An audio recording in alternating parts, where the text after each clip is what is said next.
जितना लोग तू हमरे के सब्सक्राइब कइले बड़ा सब जना इनकम सब्सक्राइब कर दो, सब्सक्राइब करा और प्यार दो। अब हम आ गेल बनी तब जी आवते रहब हम पता कि मूड जब ढेर सोलकिन हूं तो या तना बोलब कि फिर दिमाग में हैजा हो जाए। जिसको बोलना है हम टाइम है, हम सबको गलत साबित कर सकते हैं। अब हर बातों का जवाब देने का मतलब कि आप हंसते जाओगे। मेरे नाम पे उनको व्यूवर मिल जाता है, ठंड बनाने के लिए तुम ये करो तुम वो करो। तो सर अपने 5 बच्चे हैं, 5 बच्चों में से कौन चोर हो जाता तो आप किसी को अगर गंदा बोल रहे हो तो किसी एक इंसान को गंदा बोल तो मुझे प्रॉब्लम होती है। जन्मदिन न थी न है और ना ही रहेगी।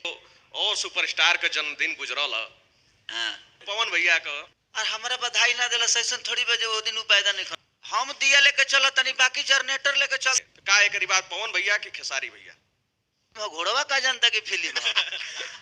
सुन लो बतिया बतिया सुन ले भैया हो आप लोग सुनिए। हमारे इंडस्ट्री में कुछ ऐसे कलाकार हैं, तो अब रोग पुरान हो गए नहीं, हमारे तो अभी 17-18 साल के एज बनू। कुछ ऐसे कलाकार हैं जो आज सौरी में से निकल रहा सुनता हूं तो हंसी आती है। हम तो नहीं खिया वाला हो सकेला जो ऐसा सवालों करे वाला हो गइल बड़े से काहे व्यास जी झमकावला से ना ओरिजिनल काम कावे के पड़ी। डालडा में घी डाल देबो तो जल्दी रहे ना। हमारा के केहू कहला कि हमारे एज हो गई, हमारे एज हो गई। आ वहां क्या सौरी घर में से निकलनी है।